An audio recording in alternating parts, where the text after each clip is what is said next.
नमस्कार, मेरा नाम है आकाश। आप देख रहे हैं डिफेंस टॉक। आप लोगों से रिक्वेस्ट है इस वीडियो को एंड तक देखें और चैनल को सब्सक्राइब करें, साथ ही बेल आइकन अवश्य दबाएं। क्या आप जानते हैं बांग्लादेश का सो कॉल्ड प्रधानमंत्री जो मोहम्मद यूनुस है वो पागल हो गया है, या शायद वो पहले से ही पागल था। इस यूनुस को खुंदक है हिंदुओं से और भारत से। उस खुंदक में वो अपने देश को बर्बाद करता जा रहा है और पागलपन में उसने पंगा ले लिया मोदी जी से। उसने एक ऐसा काम किया है जिसे सुनकर आप लोगों को हंसी आ जाएगी या हो सकता है गुस्सा भी आ जाए। इस बंदे ने पहले ऑर्डर दे दिया टमाटर प्याज का। टोटल 30,000 टन का ऑर्डर दिया था। बॉर्डर के पास हमारे ट्रक पहुंचे, लेकिन उन ट्रकों को रोक दिया गया कि हम माल नहीं लेंगे, हम तुम्हारे नौकर नहीं हैं कि तुम्हारा माल हम खरीद लें। ये उसके मंत्रियों का जवाब था। अब इन भिखारियों के पास पैसे नहीं है, ये भारत को भेजा हुआ माल लेंगे नहीं। और मोदी जी ने भी एक ऐसा काम कर दिया है कि इनको छठे का दूध याद आ जाएगा। मोदी जी ने भी दिखा दिया हिंदुओं की पावर क्या है। दरअसल यूनुस मियां जो है उसने आर्म ट्विस्टिंग करने की कोशिश करी, भारत को हल्के में लेने की कोशिश करी, जबकि हम आज भी उनको चावल, बिजली, पानी, सब्जियां सब कुछ हम वहां पे भेज रहे हैं और ये भिखारी पेमेंट नहीं कर पा रहे। न्यूज ये है कि बांग्लादेश ने, यानी कि ये जो मोहम्मद यूनुस है, उसकी गवर्नमेंट ने एक भारी गलती कर दी है। उसको लगा कि वो भारत के साथ एक गेम खेल सकता है। उसने सोचा होगा भारत का जब मैं 30,000 टन माल खराब करूंगा तो उधर किसान जो हैं वो सड़कों पर आ जाएंगे। लेकिन इधर हमारे शातिर मोदी जी को पहले ही दिख गया था कि ये बांग्लादेशी कौन सा गेम खेल रहे हैं, इसलिए मोदी जी ने भी अपनी मार्केट को डाइवर्ट कर दिया। मोदी जी ने 4 कंट्रीज में अपना माल भेजना शुरू कर दिया जो बांग्लादेश हमसे मांग रहा था। बांग्लादेश को यह लग रहा था कि बॉर्डर पे जब इनका माल खराब होगा तो हम अपने रेट्स को कम कर देंगे और सस्ते रेट्स में माल इनको आसानी से मिल जाएगा। लेकिन मोदी जी ने ऐसा कोई काम नहीं किया और मुंगेरी लाल के इनके जो सपने थे वो अधूरे रह गए। बांग्लादेश की ये जो कम्युनिटी है, चाहे पाकिस्तान की हो, जिस थाली में खाते हैं उसी में छेद करते हैं। इस तरह का धोखा देने वाला काम इन्होंने हमारे साथ किया।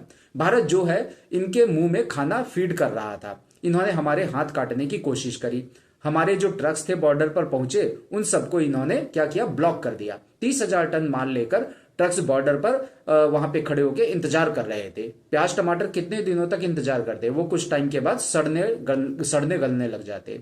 पहले तो इतना बड़ा ऑर्डर दे दिया, और ये ऑर्डर इसलिए दिया था कि इनकी कंट्री में जो भिखारी रहते हैं, 20-25 करोड़ भिखारी, इनको खाना देना है।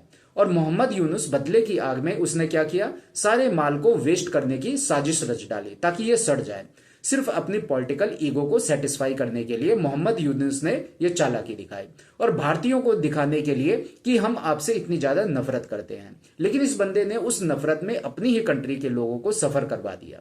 बांग्लादेशी आज सफर कर रहे हैं। कॉमन मैन ढाका के अंदर भीख मांग रहा है, चाहे ढाका हो, चट्टोग्राम हो, वो कहीं भी हो। आज भुखमरी इनके देश में मुंह फाड़े खड़ी है। सामानों का प्राइस डबल हो चुका है, लोगों की जेबें खाली हो चुकी हैं, फैक्ट्रियां बंद हो रही हैं। भारत उनको खाने पीने को सामान दे रहा था, उनको सपोर्ट कर रहा था। इन्होंने वहां पर इंडिया आउट के कैंपेन लगाने शुरू कर दिए। इंडिया आउट आपने पहले भी सुना होगा। कुछ और कंट्रीज भी हैं जिन्होंने यही काम किया था, एग्जैक्टली सेम काम। उनकी कंट्री में भी मोहम्मद मोइजू नाम का एक आदमी था जिसने इंडिया आउट के नारे लगाए थे। बाद में मोदी जी के पैरों में वो लौटते हुए उस मोहम्मद मोइजू को पूरी दुनिया ने देखा। पहले वो चाइना भी गया था, वहां 6 दिन धक्के खाता रहा। शी जिनपिंग ने 1 रुपया भी नहीं दिया मोहम्मद को, क्योंकि चाइना वाले इनको सपोर्ट नहीं करते। ये हमारे मोदी जी हैं, वो सबको सपोर्ट करते हैं। मोहम्मद यूनुस हो या मोहम्मद मोइजू हो, कोई भी ऐसा नहीं है जो मोदी जी के पास भीख मांगने ना आया हो। और मोदी जी ने सबको कुछ ना कुछ देकर उनको भेज दिया वापस। अब हुआ क्या है वो भी मैं आपको बताता हूं। अपने लोगों को इन्होंने ही दुखी कर दिया है। कीमत जो है उनको डबल कर दिया, क्योंकि इकोनॉमिक्स का फंडा इन अनपढ़ों को आता नहीं है। धर्म के नाम पर सिर्फ नफरत इनको आती है। अब मोदी जी ने क्या किया, मोदी जी ने बोला इन गधों को सामान देने की कोई जरूरत नहीं। हमने उस सारे माल को वियतनाम में, फिलीपींस में एक्सपोर्ट कर दिया। और ये सारे काम जो बांग्लादेश कर रहा है वो सिर्फ इसलिए कि भारत के ऊपर प्रेशर डाल सके, ताकि जो शेख हसीना जो वहां की पूर्व प्रधानमंत्री थी उसको बांग्लादेश के हवाले कर दिया जाए। क्योंकि यूनुस को शेख हसीना को सूली पर टांगना है, वो भी चौराहे पे खड़े होकर सबको दिखाने के लिए कि मेरे खिलाफ अगर कोई खड़ा होता है तो देखो मैं कैसे टांग देता हूं। मुसलमानों का ये इतिहास रहा है कि जो राजा होता है उसे ये लोग हमेशा फांसी पर चढ़ा देते हैं। अब देख लीजिए 1000 साल की इनकी हिस्ट्री जो है ऐसी ही रही है। जिसने पाकिस्तान बनाया था उसको मार दिया गया, उसकी बेटी के साथ जो कुछ उन्होंने किया सभी जानते हैं।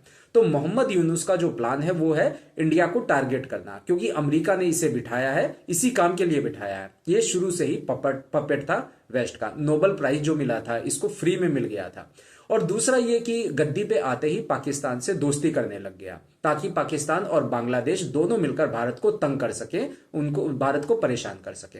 हमारे यहां से जो बांग्लादेश को एक्सपोर्ट किया जा रहा था उसको लेने से इन्होंने मना कर दिया कि अब तो हम सेल्फ रिलायंट बनेंगे। क्या जोक है भाई, सेल्फ रिलायंट बनेंगे, हमसे प्याज टमाटर भीख में मांग रहे हैं। इन्होंने पहले पाकिस्तान से भीख मांगी, पाकिस्तान ने बोला यार हम तो खुद भिखारी हैं, हम आपको नहीं दे पाएंगे, तुम चाइना के पास जाओ। मोहम्मद यूनुस ने फिर क्या किया, वो चाइना की तरफ गया, उसने चाइना को अप्रोच किया। चाइना को पहले से मालूम था कि पाकिस्तान वालों ने मना कर दिया है और भारत को इन बेवकूफों ने ब्लॉक कर दिया है। चाइना ने 3 गुना कीमत लगाकर इनको टमाटर प्याज दे दिए। भारत का प्याज 30 रुपए किलो था जो बांग्लादेश खरीदता था, चाइना ने 100 रुपए से 120 रुपए किलो ये इतना रेट लगाकर इनको भेज दिया। यानी कि भारत से सस्ते में लेने की बजाय चाइना का महंगा माल जो है वो खरीद रहे हैं। मोहम्मद यूनुस खुद बोलता है, खुद को ये क्या बोलता है कि मैं फाइनेंस का आदमी हूं और मुझे स्ट्रेटजी आती है। हम बोल रहे हैं इससे बड़ा स्टूपिड कोई भी नहीं हो सकता। भारत को पनिश करते करते इसने अपने ही लोगों को पनिश कर दिया, लेकिन उसे यह नहीं पता कि यह मोदी है। मोदी तुम्हारी पतलूने जो है वो उतरवा लेगा। यह कांग्रेस की सरकार नहीं है, इसलिए हमने बोला कि बांग्लादेशियों तुमने अपना रास्ता बंद किया है, कोई बात नहीं, हम अपना रास्ता जो है खुद निकाल लेंगे। अब बात करते हैं कि बांग्लादेश में क्या क्या जाता है। यहां से प्याज, टमाटर, मसाले, इलेक्ट्रिसिटी, कॉटन, ये जो सारी चीजें हैं वो जाती हैं जो वहां पर एक्सपोर्ट होती हैं।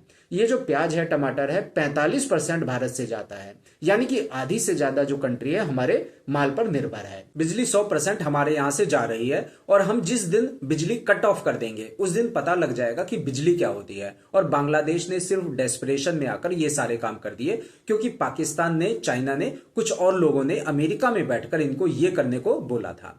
और ये वही बांग्लादेशी हैं जिनकी हेल्प हमने करी थी, इनको हमने पाकिस्तान से आजाद करवाया था। आज पाकिस्तान के साथ ये लोग मिल गए हैं। क्यों?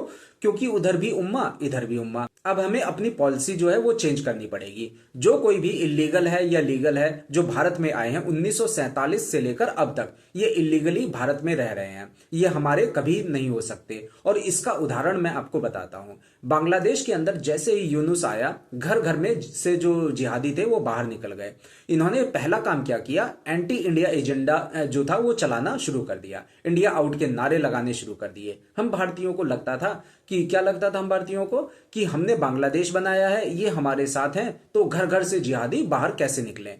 और बाहर निकलते ही पहला काम इन्होंने क्या किया, हिंदुओं की लड़कियों को उठा के ले गए। एग्जैक्टली सेम जैसे पाकिस्तानी करते हैं। टेंपल्स को तोड़ना शुरू कर दिया, घरों को जलाना शुरू कर दिया और बोलते हैं कि अब हम सारे हिंदुओं को मार डालेंगे, बांग्लादेश के भी और भारत के भी। ये नफरत कहां से आई दोस्तों? वो स्टार्टिंग से ही इनके अंदर थी। ये तो शेख हसीना जो थी इसने क्या कर रखा था, ये जो रेडिकल्स है इनको कंट्रोल में कर रखा था। और यूनुस ने आने के बाद सबसे पहले एक ही काम किया, इन रेडिकल्स को पूरा का पूरा जो है फ्री रन दे दिया कि जाओ जो करना है कर लो। जो एक्सट्रीमिस्ट थे वो सड़कों पर उतर आए। भारत की जो भी आइडेंटिटी थी वहां बांग्लादेश के अंदर उसको तोड़ना मिटाना शुरू कर दिया। हिंदुओं के इतिहास को जो बांग्लादेश में एग्जिस्ट करता था उसको डिलीट करना शुरू कर दिया। और हम इन्हें अभी भी चावल दाल सब कुछ भेजते जा रहे हैं, ये सोचकर कि कहीं ये चाइना के कैंप में ना चले जाएं।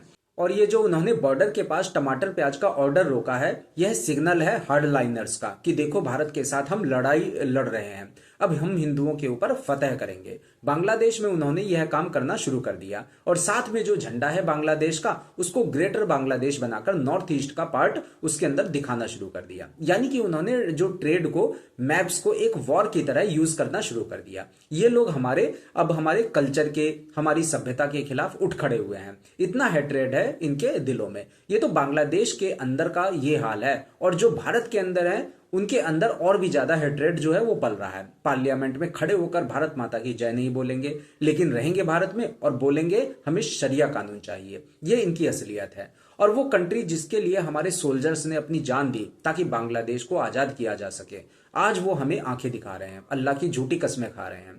लेकिन हमें कोई दिक्कत नहीं। इनको लगता था कि हमारे किसानों को तंग करके ये हमें भी तंग कर लेंगे, लेकिन हमारी गवर्नमेंट भी स्ट्रांग है। हमने श्रीलंका, मलेशिया, यूएई, वियतनाम, इन सारी जो कंट्रीज हैं इनमें अपना सामान को जो है उसको भेजना शुरू कर दिया। क्यों? क्योंकि हमारे सामान के बारे में उनको मालूम है कि हम अच्छा मटेरियल बनाते हैं, कीमत भी बहुत कम है और हमने भी सप्लाई चेन को ऑलरेडी डाइवर्ट करना शुरू कर दिया है। बांग्लादेश जो है वो सिर्फ एक छोटा सा कस्टमर था, वो भी जो टाइम पर पेमेंट नहीं करता, मतलब बैड कस्टमर बोलेंगे हम इन्हें कि ये बैड कस्टमर था बांग्लादेश। और हमने क्या किया, हमने नई मार्केट ढूंढ ली, मोदी जी ने रातों रात ये काम कर दिया। अब इसे दूसरे एंगल से देखिए, अगर यहां कांग्रेस की गवर्नमेंट होती तो उनके पैर पड़ रहे होते कि यार फ्री में ले लो, कोई बात नहीं, हमारा जो ये माल है ये फ्री में ले लो आप लोग, हम देने को तैयार हैं। लेकिन मोदी जी के राज में हम बोल रहे हैं अब हम आपको माल नहीं देंगे, आपको चाइना से खरीदना है, आप चाइना से खरीद लो, और चाइना से खरीदने के लिए आपको डॉलर देने पड़ेंगे, डॉलर इनके पास है नहीं। अब ये बांग्लादेशी उनके डेट ट्रैप में फंसते चले जा रहे हैं, कोई ना कोई जो है चीज वो चाइना वाले गिरवी रखवा लेंगे। और ये जो फिल्म हमारे सामने अब आ रही है, वही फिल्म हमने श्रीलंका में, पाकिस्तान में, मालदीव्स में पहले देख चुके हैं। एग्जैक्टली वही फिल्म अब बांग्लादेश में भी चलने वाली है, सिर्फ इसलिए क्योंकि इनका जो भारत की तरफ एटीट्यूड है वो इंडिया आउट कैंपेन का है, और एट लास्ट ये सारी चीजें इनके मुंह पर तमाचा की तरह आएंगी। ये भीख मांगते हमारे पास आएंगे, इनको एहसास अभी नहीं आएगा, इनको एहसास तब आएगा जब इनके टुकड़े होंगे या इनकी हालत जो है वो खराब होगी। और इनको मालूम है कि साउथ एशिया में अगर किसी को रहना है तो भारत की सपोर्ट के बिना ग्रो नहीं कर सकते। शेख हसीना को यह बात मालूम थी, इसलिए उसने हमारे साथ हाथ मिलाया था।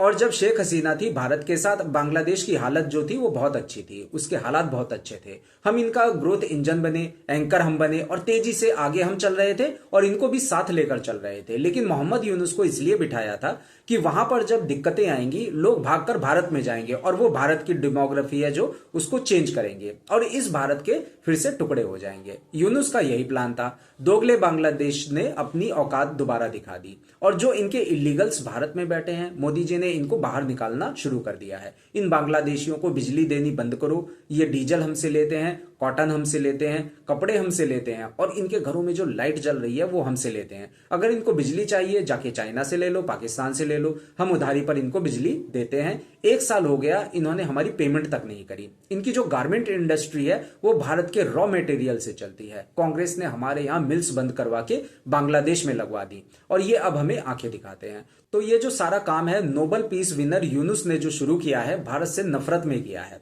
सिर्फ इसलिए कि जो वहां पर रेडिकल्स हैं उनको दिखाने के लिए कि देखिए हमने भारत से पंगा ले लिया। लेकिन उनको ये समझ में नहीं आ रहा है कि टाइम बम जो है वो फटने वाला है। बांग्लादेश में कुछ लोग तो ऐसे होंगे जिनको समझ आ रहा होगा कि गेम जो है वो बिगड़ चुकी है और भारत से पंगा लेकर हमने गलत कर दिया। ढाका से ऑलरेडी ऐसी बातें निकलकर सामने आने लगी हैं कि यूनुस की गवर्नमेंट फेल हो चुकी है। एंटी इंडिया स्टांस के साथ अगर हम चलते रहेंगे तो ये सुसाइड करने जैसा मिशन होगा।